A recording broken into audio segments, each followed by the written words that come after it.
Each world religion has a different name, but their core values are all the same. Bringing love, peace and kindness to everyone, we can all learn together and have some fun.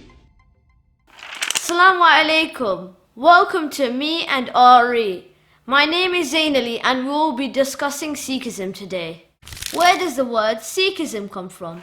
The word Sikh means discipline or a learner.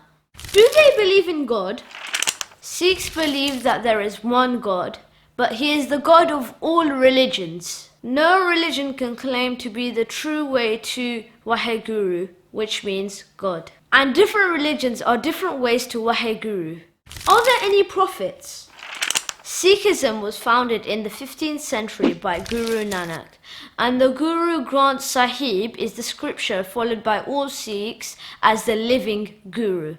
Do they believe in an afterlife? Sikhs believe in reincarnation. This means that a person's soul will be reborn as many times into a human or an animal. Therefore, for Sikhs, death is not the end. The Guru Granth Sahib says that the body is just the clothing for the soul and is discarded at death. Do they have any holy books?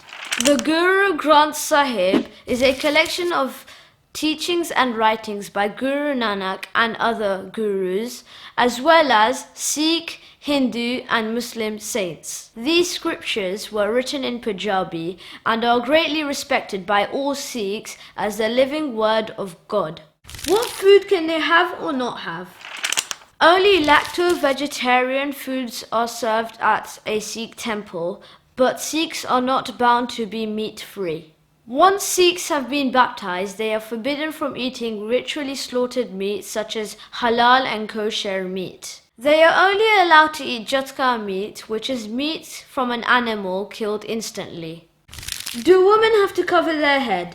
In Sikhism, a dastar is an item of headgear which is important in the Sikh culture. Wearing a Sikh dastar or turban is mandatory for all initiated men and women. The word for initiated is Amadari. Unfortunately, that's all for today, but join me next time for some more Ari.